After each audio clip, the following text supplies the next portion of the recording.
Hamas और Israel में जारी जंग और तेज होती जा रही है। इजराइल और फिलिस्तीन के बीच जारी युद्ध में अब तक 1600 से ज्यादा लोगों की मौत हो चुकी है। इस बीच झारखंड के रांची के रातू रोड की बेटी इजराइल में फंसी हुई थी। इजराइल में फंसी झारखंड की विनीता घोष की आज रांची वापसी हुई है। पिता विश्वजीत घोष ने राज्यसभा सांसद महुआ मांझी से इसे लेकर संपर्क किया था। महुआ मांझी ने उन्हें आश्वासन दिया था और इस विषय का पत्र उन्होंने दूतावास को मेल कर दिया था। महुआ मांझी के प्रयास से झारखंड की बेटी विनीता घोष की सही सलामत वापसी हो गई है। जानकारी के मुताबिक विनीता घोष फरवरी 2022 में इजराइल गई हुई थी। वह पीएचडी की पढ़ाई कर रही थी। भारत सरकार में ऑपरेशन अजय से मैं फर्स्ट फ्लाइट से आई थी, तो उसके लिए बहुत बहुत थैंक यू। और वहाँ का हालात थोड़ा ख़राब था, पर इजराइल ने हमारी सेफ्टी की, वहाँ पे भी व्यवस्था की थी पूरी।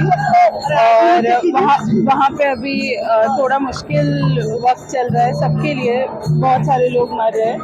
तो मैं इमोशनली उन सब के लिए स्टैंड करती हूँ। और मैं यहाँ से फुल स्कॉलरशिप में गई थी, इजराइल गवर्नमेंट मेरे को स्कॉलरशिप दे रही थी। और वो 7 दिन का अनुभव कुछ साझा करना चाहेंगी? टफ होता है, मतलब ऐसे, पर हमें बंकर्स में जाना होता है, मतलब 1.5 मिनट में। पर इजराइल काफ़ी सेफ्टी की प्रिपरेशन थी इजराइल के पास, तो मतलब हमें दिक्कत आई, हम नर्वस थे। पर हमारे साथ हमेशा मतलब लोग जुड़े हुए थे, एम्बेसी के लोग भी जुड़े हुए थे। एम्बेसी के लोगों ने जो किया वो एकदम फिनोमिनल। भारत सरकार का कितना सहयोग रहा? उनका बहुत बहुत बढ़िया रहा, मतलब एम्बेसी बहुत अच्छी थी हमारी वहाँ पे। हमने जब भी हमें दिक्कत हुई, कोई भी परेशानी आई, एम्बेसी हमेशा हमारे साथ खड़ी थी। और फिर ऑपरेशन अजय लॉन्च हुआ और हम लोग यहाँ पे आए वापस, और सरकार का पूरा सहयोग था। आपको पता भी कितने भारत के छात्र फंसे होंगे अभी? मुझे एग्जैक्ट नंबर नहीं पता, पर हर दिन फ्लाइट्स आ रही है, हर दिन 260-290 लोगों की फ्लाइट्स आ रही है। तो बस इतना ही। आज रांची आकर अपने घर आकर के कैसा लगा? घर आके सबको अच्छा लगता है, किसको खराब लगता है। बहुत कोई रिसीव करने के लिए आपको पहुंचा है, निश्चित तौर पे इमोशन पल भी है।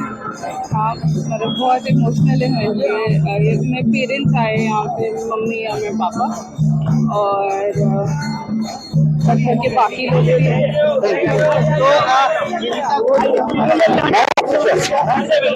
धन्यवाद ही है, इसलिए कि हम लोग तो कभी सोचे भी नहीं थे, लेकिन पिछले बार जब यूक्रेन का लड़ाई हुई उसमें जिस तरह से भारत सरकार ने सबको एयरलिफ्ट कराया, तो हम लोग एक बहुत भरोसा था कि मोदी सरकार जरूर लिफ्ट कराएंगे। उसी उम्मीद में हम लोग थे और वो उम्मीद हम लोग का पूरा हुआ। क्या करती हैं वहाँ और कब गई थी? वो गई थी 2022 का फरवरी में, 1.5 साल लगभग हो गई। वो पीएचडी करने के लिए गई थी स्टेम सेल्स में, अभी काम कर रही है, और लाइफ साइंस का स्टेम सेल्स में काम कर रही है। क्या फिर भेजेंगे, शांति हो जाएगी? एकदम जरूर भेजेंगे शांति हो जाने से, इसलिए कि उसका रिसर्च वर्क बहुत अच्छा चल रहा है। मैंने उसको बहुत अफसोस था आने का, मैंने मजबूरी था आने का, इसलिए आई, नहीं तो हो सकता है नहीं आती। उसका बहुत स्मूथ काम चल रहा था। आपका शुभ नाम? मेरा विश्वजीत घोष। ये कल पता चला कि परसों कि वो आ रही है, और ये हम लोगों को इसलिए भी खुशी हो रही है कि उसके निकलने के बाद पता चला कि जिस एयरपोर्ट से वो आई है उस एयरपोर्ट पे भी बमबारी हुई है, और गाड़ी भी जो एयरपोर्ट जा रही थी ऐसी गाड़ी पर भी हमला हुआ है। ईश्वर की कृपा है, सबकी दुआ है कि वो फ्लाइट में बैठ पाई और भारत पहुंच गई है। उसके फादर ने बताया कि जब वो दिल्ली पहुंच गई तब लगा जाकर कि हाँ अब बेटी घर आ गई। तो एक तरह से ये कहीं से चमत्कार ही है कि इतने लोगों के बीच से मात्र 200 कितने लोग हैं, 216 ना, 222 लोगों में से वो उसको जगह मिल गई फ्लाइट में और यहाँ पहुँच गई। इसके लिए हम लोग बहुत ही धन्यवाद देना चाहेंगे जिन लोगों ने भी लाया और जैसे करके वो पहुँची।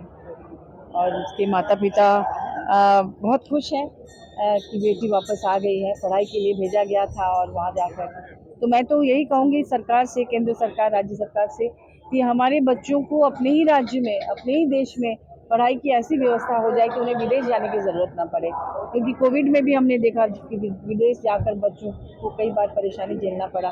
अभी भी ये हायर एजुकेशन के लिए विदेश इसलिए गई थी कि यहाँ पर आगे की पढ़ाई की सुविधा हमारे देश में उस तरह से नहीं है। तो आने वाले दिनों में व्यवस्था होनी चाहिए ताकि उसकी पढ़ाई बीच में या पीएचडी बीच में ना बंद हो।